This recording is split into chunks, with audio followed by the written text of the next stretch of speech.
I've been stalking this woman for about 25 years. I actually had the pleasure of speaking with her a long time ago before the book was done. And I've been every year.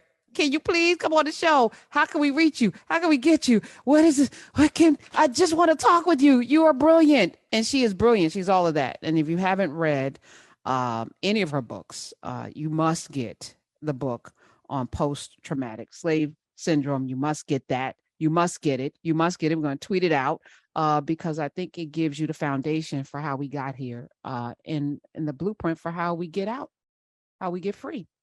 Let me welcome to the show for the first time, Dr. Joy DeGruy. Hey, Thank you. It's wonderful. gorgeous.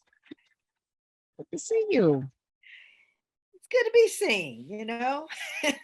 Why has it taken so long? Why has it taken so Yeah, like Lord, it doesn't make any sense. But both of us have been busy. And, I've I literally been all over the world. Just got back from Ghana. Before that, Bellagio, Italy, working with reparations and healing. So I literally just got home, literally. well, listen, the work that you've been doing, first of all, seminal. It's important. But just your whole way, and it's Wellness Wednesday here. So I want to get into some healing. I want to get into some healing. So let's start with reparations. Italy, what walk us through why there and what you learned there or what you taught there? Well, it's interesting. It was a summit that was looking at literally reparations as it relates to the European Union, no doubt, but also globally. So we had people from all over the world that were there. A contingent of folks actually went to the Vatican and spoke with the bishop that was there around reparations, and there was agreement. I mean, it's really hard not to be, seeing as it was written into their edicts to, really assault Africa. And so they agreed that it was time. So that was that, and that was the Rockefeller Foundation together with MacArthur Foundation that produced and was engaged in that summit. The second summit was in Ghana, in Accra. Same thing. President, you might have even heard that the president of Ghana, it went viral that he acknowledged the need for reparations to be paid by Africa, and specifically those that were complicit in the trade, the slave trade. So I mean, it was history making Mm. stuff, and again, the world, it's just amazing to me, really, Kieran, about the idea that we have reparations happening in Evanston, it's in Illinois. Illinois, and we have this movement in California. I was, actually was one of the contributors in terms of testifying. And we have that going on, and we have reparations and discussion being had in global spaces. And at the same time, in America, they're trying to push us back to Jim Crow. You know what I'm saying? That's the irony, is that these two things are happening simultaneously.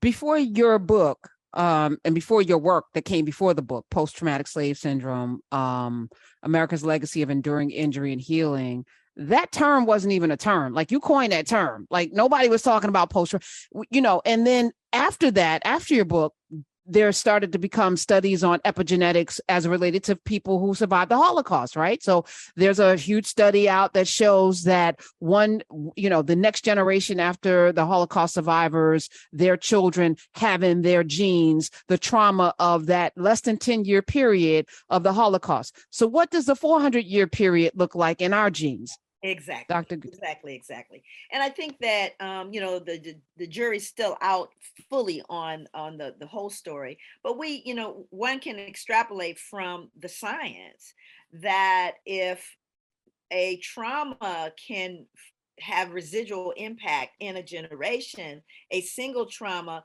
short in duration, albeit extraordinarily horrific, what does 300-400 years of trauma do? Malcolm made a statement which was so powerful. He says, if you push a knife in my back 9 inches and then you pull it out 3, that's not progress.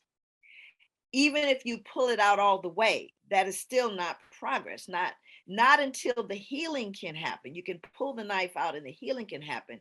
And he says, and America has not begun to pull the knife out. And so what we're looking at is not only are we looking at multi-generational trauma back then, we're seeing a continuation of the trauma to present. Hence George Floyd, right, which rocked the world, but nothing stopped.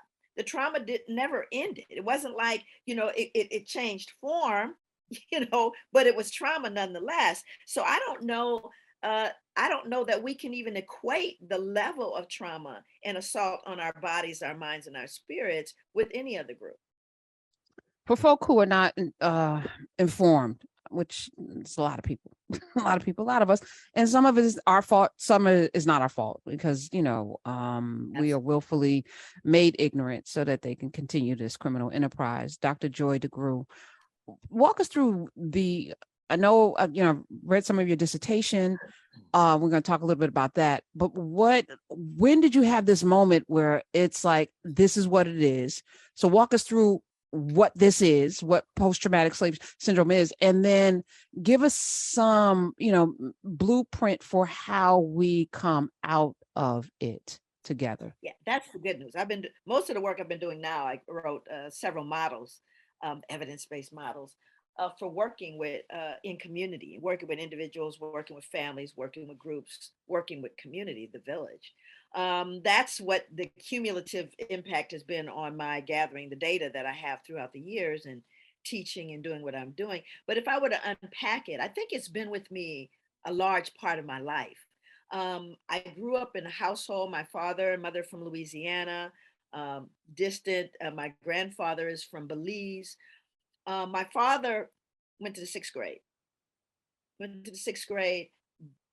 a man that was amazingly brilliant. And he was calling himself Black man. Asiatic Black man is what daddy would call himself before Black was beautiful. Everybody was still colored Negroes. And so my sense of our Blackness was always there with me. But as I grew up, I grew up, in Los Angeles, South Central, and all that turf, Crenshaw High School. When somebody would get mad at somebody that was Black, to assault them, to curse them out, they call them Black first. You Black, fill in the blank. You Black, fill in the blank. And even then I was like, but you are Black. Now, am I supposed to be upset that you call me Black? You know what I'm saying? Because I'm not upset about being Black. But the assumption is that if I call you Black, it's going to hurt you. So this was messing with my head, even, back in middle school, high school. And then, I got to the point where I started to see a transition of crazy, meaning that I'm listening to Black people say about other Black people, God, she was pretty, even though she was Black and dark. Oh, he was fine. He was light skinned and had good hair. I mean, this is 2022. Okay. Now, the good news is we're seeing the counter to that showing up where we are really stepping into and leaning into our full selves, our whole selves, which is wonderful. And to begin to see the younger generation begin to embrace that as a norm. But there's what persists is that same kind of sick mentality about our Blackness. And so I think what happened for me is as I started looking at this behavior go through generations.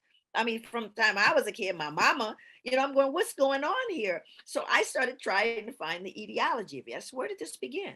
Where did it start? I went to, I've been to 7 countries in Africa. It wasn't an African thing. At least it wasn't then. I was going to say. We are now transmitting it. We are literally exporting it.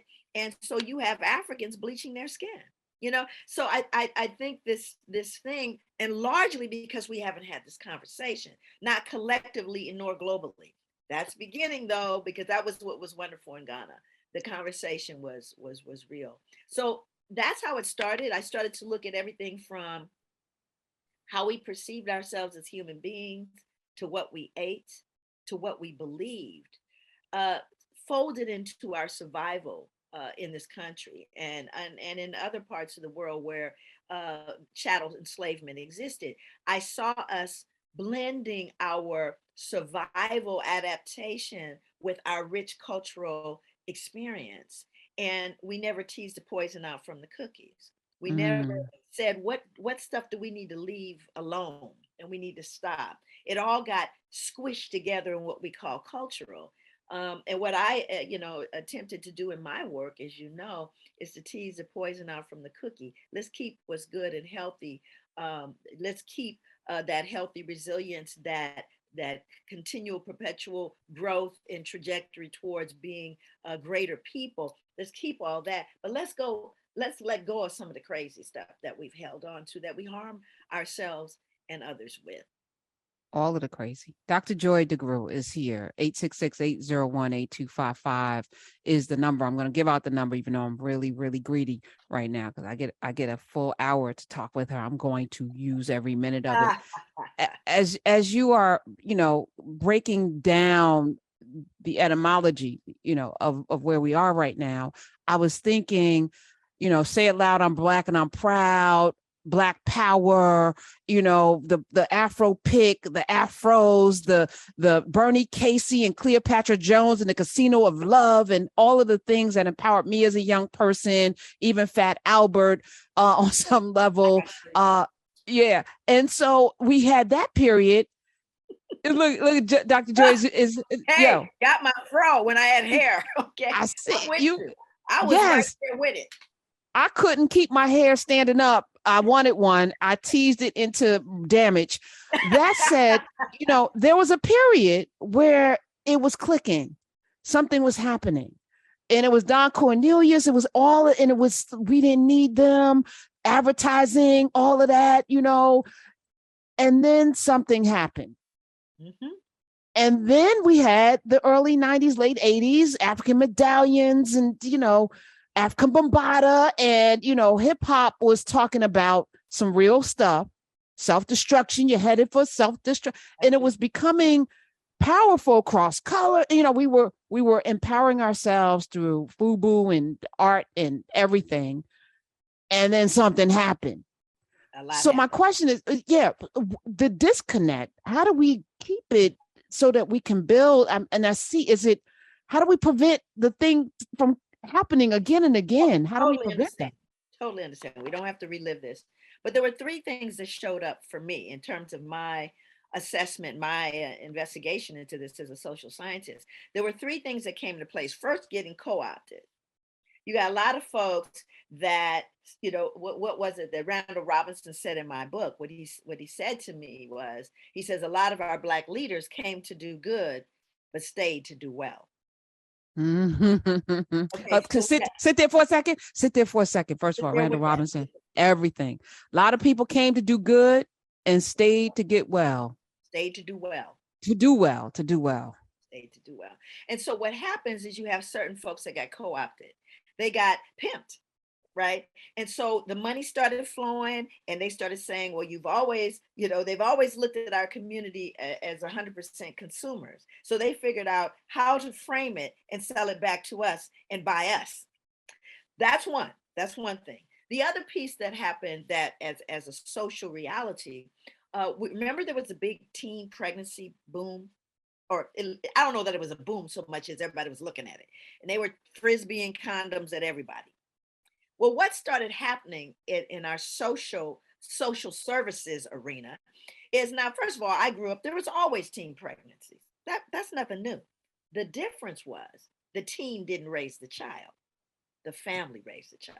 Big mama, auntie, cousins, everybody raised a child. But they changed the rules. They said, well, wait a minute, if you want to be independent, have your own space, first of all, whoever the daddy is, he can't be there, and you can't live with anyone else. So we have had, now let's stay with me, generations of children that raised children. There wasn't any parenting that happened. Big mama wasn't there. And so you have a phenomenon where, again, our culture and community have always been able to absorb it, but it was always a collective. The village raised a child, right?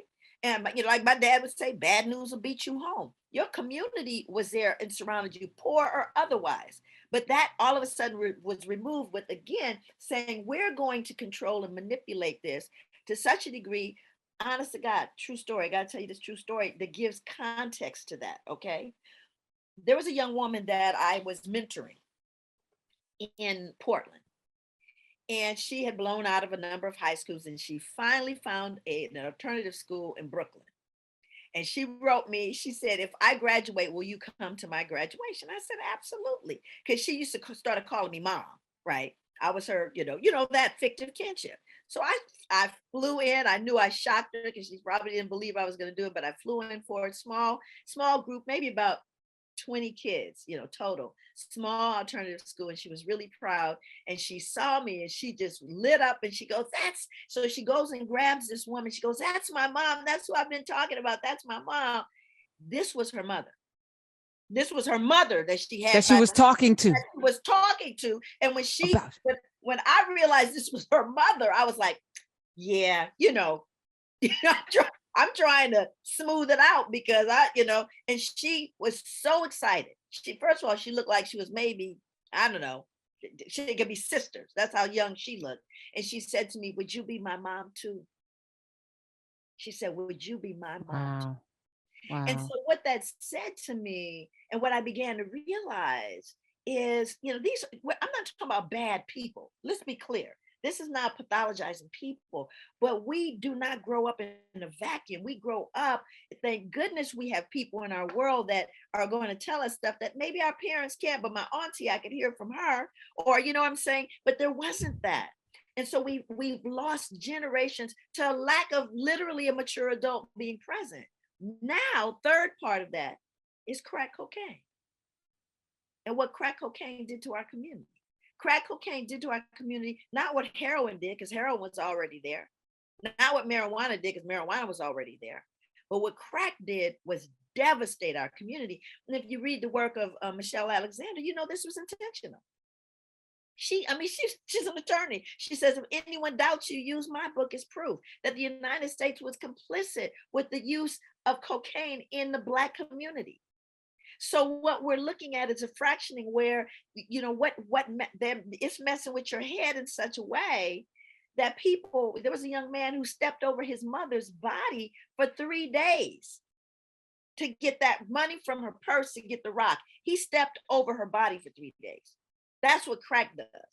And so when we start looking at the breakdown of community, not to mention the regular stuff, it started with slavery, then it was Jim Crow, then it was redlining, then it was urban renewal, and now it's gentrification. What is that? Serial forced displacement. What does it produce? Structural and interpersonal violence. I mean, the math is there. I don't have to make it up.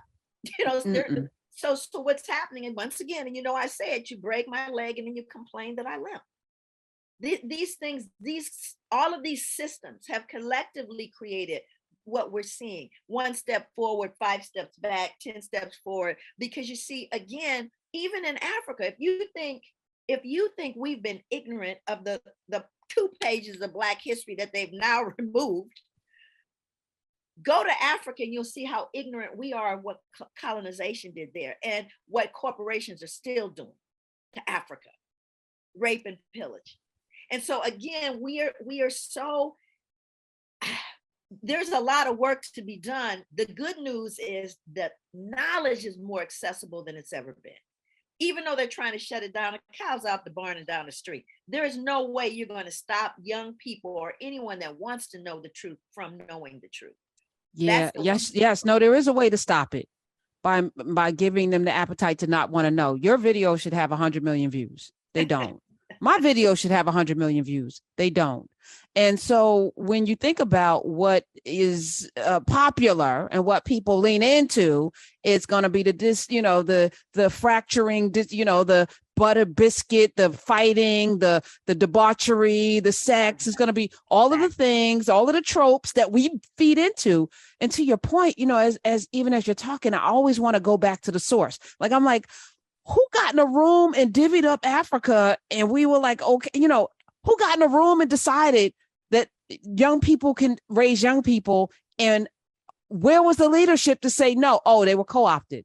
They were pimped. Is that the problem? There was nobody there to say, no, you're not doing this welfare system that removes our family structure from the situation of raising our children. No, the school system is not going to give Ritalin to kids because they are hyperactive. You're going to teach them and you're going to engage with them. No, no. Who was there to say no, There Dr. were Joy? plenty of people there to say no. No one listened.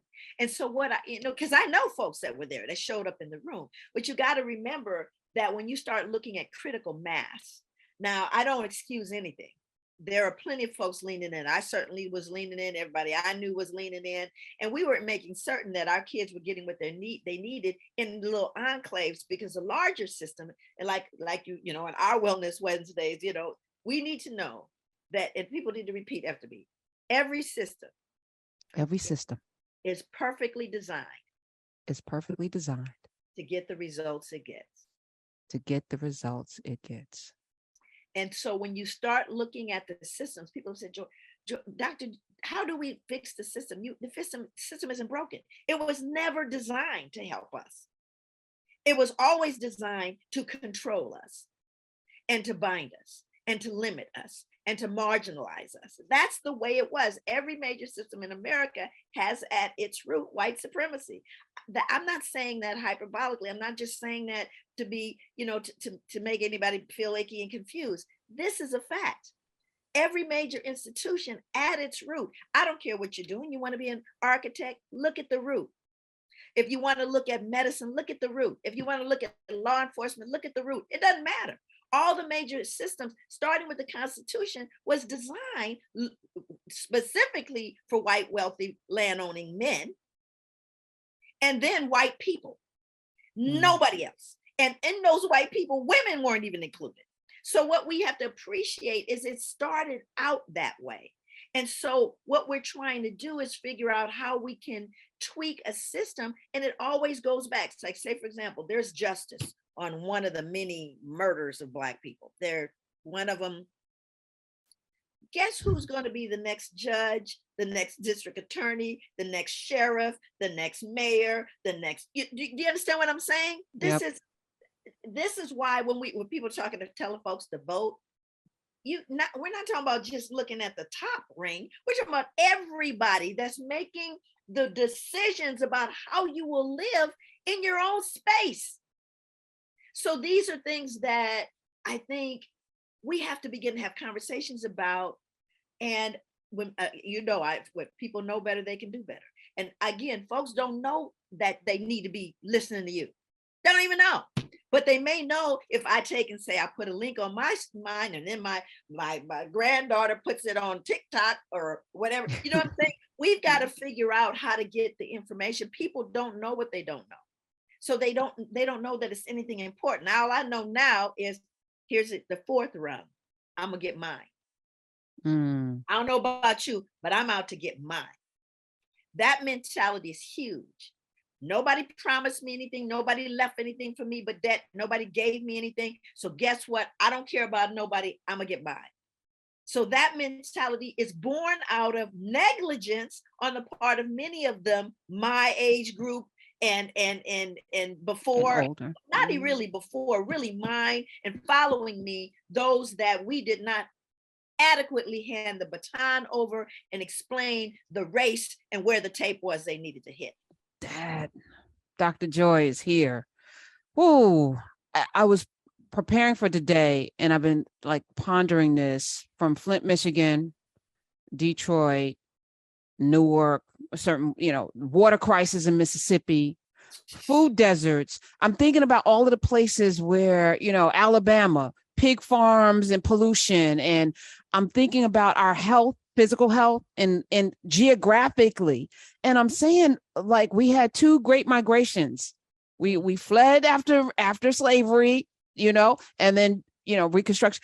And then we fled again in the 60s, into factories and for a better life.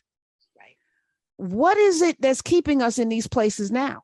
Why do we stay? Why do we stay in these places that are defiling us on a daily basis? Excellent question.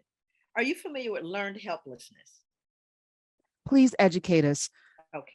Great one. So, and this was something that, years ago, I didn't have a word for it, but, as I grew in my investigation as a social scientist, I found the word, just like post-traumatic slave syndrome. It became something that was very clearly. people get it. Well, learn helplessness started with experimenting with animals and what they would do. In this one instance, they took, and I read this study, they took these dogs, they put them in a fenced area where they could electrify any part of the fence. But before they would electrify that part of the fence where the dog was, they would turn a red light on. So after a while, they turn a red light on and they would shock the dog, and the dog would immediately run over to another part of the fence. Then, of course, it became a conditioned response. They didn't need the reinforcing shock. They just needed to show the light. So when the light came on, the dog immediately moved without the reinforcement, without the shock. So then, of course, researchers wondered what would happen if we turned the light on or we turned it off, and it didn't matter. They would shock the dog anyway. And what the dog will do is lie down and stop moving altogether, because the dog learns that no matter what it does, it's not going to change the outcome. It cannot impact the outcome. And human beings learn helplessness too.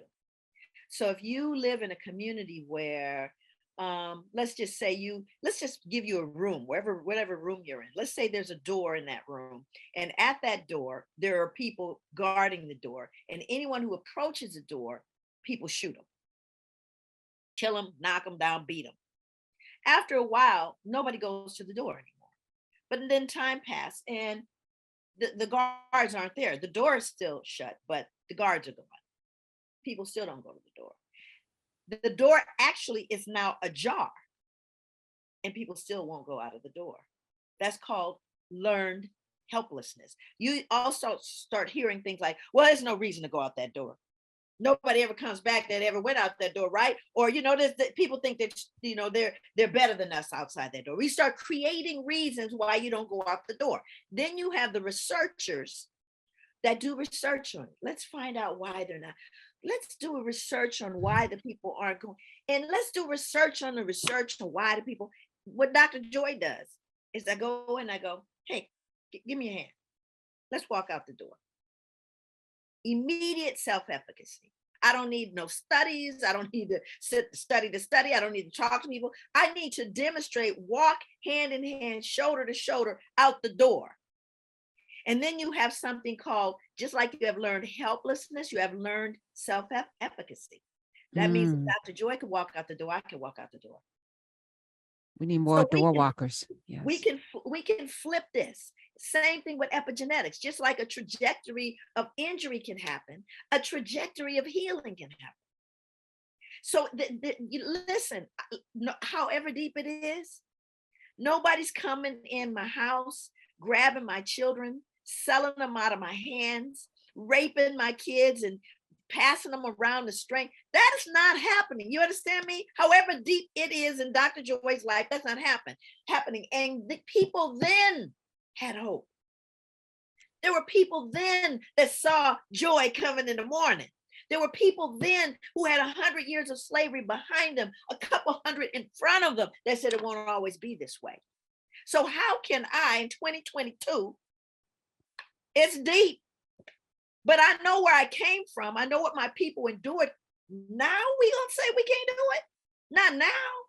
Oh no. So if it means that we have to go to the Karen Hunter show, be on it regularly, if we got to take it to the street, if I got to go to the barbershop, whatever we need to do, we gonna make that happen, because I know we can, because we have before.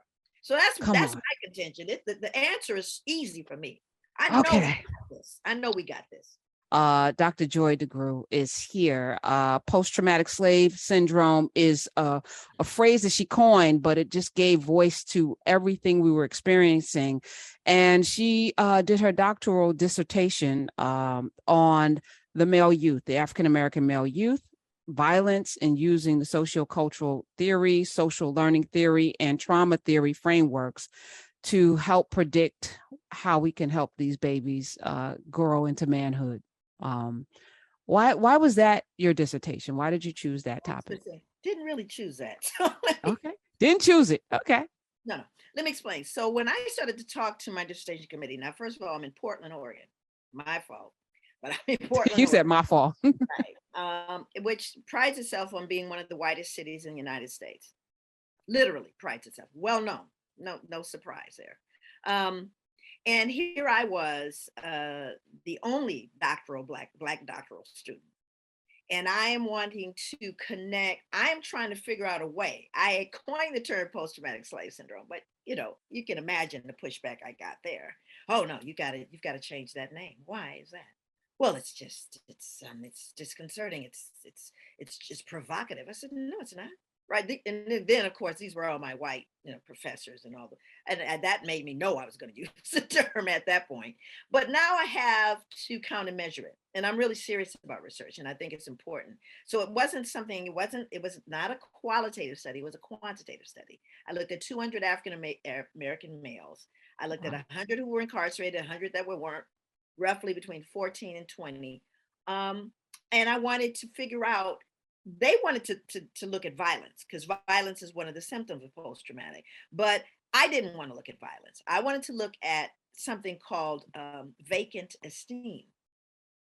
Now, vacant esteem is not low self-esteem, which is another problem, because that's the only way they measure it: low, bad, high, good. I wasn't looking at self-esteem that way, but there wasn't a self-esteem measure unless I made it, and I had to write a respect measure.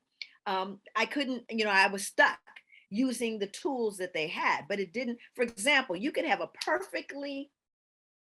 kid with perfectly high self-esteem, Black 17-year-old youth, that'll tell you something like, I don't deal with no dark people. How do you measure that? You see what I'm saying? I don't deal with no dark, no black. I ain't gonna be with no black girl, no dark girl. Where is in self, where does that show up? See, it doesn't quite get it. And while I could talk about, because there are plenty of gang members with perfectly high self-esteem, but hate who they are.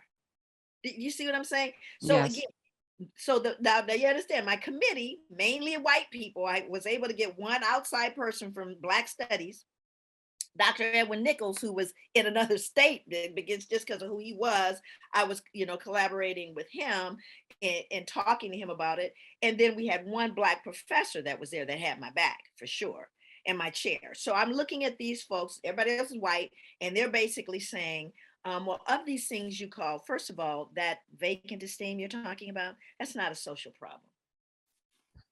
Because it has to be a social problem that you're looking at. I went, help me. Well, a social problem is considered a social problem if, well, first of all, significant numbers of people think it's a social problem. It doesn't meet that criteria. And the other possible criteria is when a significant persons believe that it's a social problem. So who's significant? How do they define significant? Exactly. So again, I'm sitting there going, okay. So, oh yeah, but we want you to look at violence because we're scared of you. And we're scared of you, well, largely because what we've done to you and continue to do, but we don't want you to be violent. So, Joy, that's perfectly okay. There's reams of information about our violence, but I wasn't going to look at it the way they wanted to look at it. That's how I ended up looking at violence as my as my It was a, research. it was a Trojan horse. Yes, It was a Trojan horse. it was the only way And I could fold in post-traumatic, actually. I contend that they're not scared of us because scared looks like Uvalde, Texas. You run, you see somebody with a gun, you run. It looks like Parkland, Florida. Oh, someone's shooting, I'm running in the other direction. Scared, that's what scared looks like. You don't go, oh, I was so scared that I had to approach Mike Brown because he was scary and I approached him. I didn't go get back up. I didn't call for, I didn't wait in the car and, I, I engaged because fear makes you run, right, Yeah, Dr. no, no, no, Joy? no, no, no. Let's understand that this is a deep pathology. This is deep pathology. If there was something that when people say to me, Joy, what happened to white people? What happened to white people? Think about all the killings. You got a guy jogging by himself, it's a woman, it's always a mob on the one. Just think it through. Mm. Now, if you have for hundreds of years raped, beaten, mutilated, experimented on, and everything that I've read that I didn't even include in the book, your projection of our violence is yours. Your projection and fear, because surely they're going to come after us. If you go back to all the statements from the moment Black people were freed, the greatest fear that white people have always had is we will do to them what they did to us. Then they thought in America, we're going to hook up with the Indians and kill them. It's over and over. I feared for my life. That's the pathology, because there's no evidence to support that. None. If we were going to kill white people for what they have done and are doing, that would have happened already. Now, when you start talking about fear, let me just tell you something. I live in Georgia, Stone Mountain. There was a group of Black folks that marched Stone Mountain when the white supremacists said that they were going to have themselves a little rally. Well, they were smart enough. The parks, they said, no, we're not giving you the permit for it. But a couple hundred Black folks marched up to Stone Mountain with assault rifles and said, where are you? We in your house. You don't shoot at people that shoot back. Again, there's critical mass here, right? So you begin to see who they go after. It's always the mob. It's always a one person. It's always a kid in a car. But the fear is real, but it's a pathological fear based on some pathological behaviors that have been exhibited through generations. And we're looking at people right now that have, one, a fear of annihilation. You know, Francis Cresswell said that a long time ago. But Yes, look he at did. all the information focused on the diminishing white race. Look at how many even of the political talks talk about they're trying to replace us. And it's a pathological fear. Why You don't know, we counter with race is a made up construct? You made up something that doesn't exist. Of course, it's going to diminish because in order for it to exist, you have to keep broadening, letting more people in. So now it's the people that speak Spanish. Before that, it was the Italians. Before that, it was the Irish. It doesn't exist. So why don't we just eliminate it and let's be just human beings? How about we and do that? yeah, No, that's not a good we'd enough have to argument. share. We'd have to share. And I'm telling you, I tell people this all the time. I hate to sound like, pessimist in any way, but I want to say that there are some people in this country, not some, a lot of people, that would rather burn it to the ground before they let folks like us and other people of color have it, rule it, run it, lead it. They burn it to the ground. I have a book over here, on my Well, shelf. we saw that January I have 6th. a book over here, and the book is uh, written by someone white about the degree to which white people will it's called dying of whiteness. Dying of whiteness. White people will die to maintain their sense of position, their sense of racelessness as it relates to being a singular manifest destiny people. They will die for whiteness. And that's what we're seeing. And So how do again, you fight that, Dr. Joy? How do we collectively? I want to not ever center whiteness on in anything. So I'm not even like considering it. Doesn't exist. It's not a real thing. It's like Santa Claus, the boogeyman, and Casper the friendly ghost. correct, And not correct. so friendly. So I don't want to center it, but that could be dangerous. That could be dangerous for me to do that, right? But how do you combat something that people are literally willing to die for, even if it's not real? Well, again, that's not uncommon throughout history. We've had that mentality show up in across cultures. I think that again, people when people know better, they can do better. And if you believe intrinsically, big picture, we don't recognize our reality as human beings, our intrinsic humanity. That is what makes us who we are and what we are, our humanity, our sense of mind, soul, spirit, whatever you want to call it. It's bigger than anything on the outside. So what will happen, while race is actually a biological fiction, just as you've identified, it is a biological fiction. The problem is racism isn't it? Mm. And so we can stop talking about racism, right? We can stop talking about race because as a biological construct, it's not real. But that fictitious belief has produced the harm that we still see happening. So white people are always trying to shut down the conversation. They say, "Oh, maybe if we stop talking about it." Well, that hasn't been true ever. Black people, the term "seen but not heard." There's nobody better equipped for that than an enslaved African. Seen and not heard. And we were quiet. We crossed the T's, dotted the I's. It did not stop the mass murder of Black people, the mass incarceration of Black people, the mass marginalization of Black people. It goes on and on and on, all the way up to right now, where the disenfranchisement is so great that our children, our youth, are suffering from anxiety and depression to such a degree that it's ticking up the suicide rate. That's what's Yes, happening. I've read that our babies are so we have, a changed mind is hard to change, a mind that is rooted. The babies are where we need to, it's why I teach, it's why I will continue to teach. It's fertile, fertile minds that can be shaped and molded into something good. What's your strategy in terms of how we plant these good seeds in good soil to produce? I think we go back to let me give you an example of what I'm talking about. I don't know how many people like beans. I love beans. I love them. I always have. I cook them, and a friend of mine who's a physician, we found out. I read some articles that said that beans, like wheat, wheat. Human beings have always had wheat. I mean, that goes back, biblical. Before all that, we were, you know, and somehow now we can't eat wheat, right? We're gluten intolerant and stuff because we have been messing with stuff. That's one. One of those things is a bean. This is actually going to come to a point that's relevant, I promise. The bean can produce, I think it's called lectin, which will clog your arteries worse than any fat, pork, butter, anything else. A bean. I was horrified. I went, what? What do you mean? A bean? I love beans. Vegans eat beans. What are we talking about? And it's true. It's because I had a physician who I know. I said, I need you to do the research on this because I'm hurt. I'm appalled. He says, Joy, it's real, but I've done some other research. I found out that you can kill the lectin because what happened is lectin, which is always a part of beans, when you start spraying pesticides, how we had DDT that we spray to kill the insects and the insects, and then the next generation could eat DDT.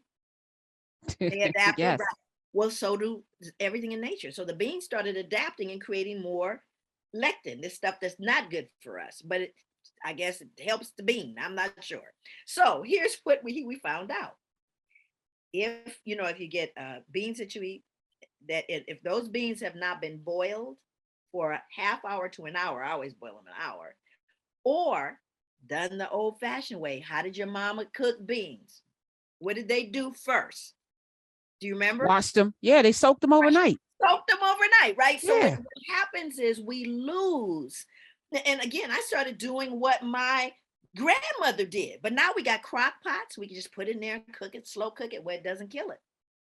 And so what happens is, this friend of mine who also loves beans, we figured out always how to cook beans. So now when I go to someone else's house, I don't know how they cook their beans, right? But if you just slow cook them, it doesn't necessarily kill the lectin. And but again, if you soak them overnight, you soak them a whole day, they're gonna be okay. And or if you boil them for an hour first. But the point here is that we learn as we want as we want to start cutting away at this stuff, we got to also reach back, Sankofa, return and get it. There's some things that were done that we need to start looking at again that our ancestors did, that were able to help inform how we move through the world now. The other thing I think that's important, and this is going to be really important, is proximity. There are Mhm. families where they walk in the door, everybody goes their separate ways. There's nobody sitting down eating dinner. There's no conversation because everybody's on their cell phones or they got headphones on. I mean, they're in the same house. I watched this with kids in my family where they were all spending the night and they were all in the room on their phones. I was like, I'm at a loss here. What's the point? Y'all could be at home. And so then something happened in my neighborhood that really, really turned my head. So everybody knows in hot Atlanta, if you go walking, you don't go walking, in a heat. You wait till either later in the afternoon when the sun is not so hot, or you go up early in the morning. So I was one of those later in the afternoon. I'm walking, and it's around 4 or so, 3 or 4, maybe between 3 and 5. I'm walking in my neighborhood. It's cooled off a little bit, and there's some other adults walking in front of me, and we're all doing our walk in the neighborhood. In front of them, coming towards them, are a group of youth, boys mainly, sagging, you know, hats, tattoo, a whole thing. They're walking, but they're walking towards them. So I am behind that group of adults that are walking. I don't know why they suddenly crossed the street, but they suddenly crossed the street. And now they're walking on the other side of the street. So I see across the street, black folks, we see people move, we try to figure out why. We And I'm moved too. Right. But I look at these group of Black youth walking towards me. I said, oh wow. They crossed the street because of these young. Now, first of all, they're coming from school. That's number one. So they're walking towards me. When they get closer to me, I stop them. I said, wait a minute, hold up. What do you plan to do with your life? Right. And they all fall out laughing. Right. I said, no, don't laugh because I'm coming to you next. You better be thinking. Right. So the guy goes, I want to be an entrepreneur. I said, really?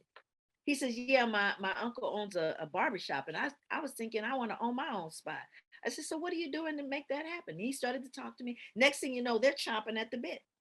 They want to tell me their dreams, all of them. And they all have them. But what happens when we just walk across the street? What happens when, what message are we sending to our children? It got to the point where if they thought they were going to miss me, they would wait. Because I was the one adult that was interested in what they were thinking, what they were feeling, what their dreams were. And so I'm going, what are we doing? Proximity means this could be my son. Who knows what is my role now? Not Joy when I was 40, Joy at 65. My role is to, as an elder, is not to cross the street. You know what I'm saying? And so what I'm talking about is this is not any major, I have a model and it cross the T's and dot the I's and it meets the criteria for evidence and all that. But this is just heart. This is heart stuff. This is common sense, right?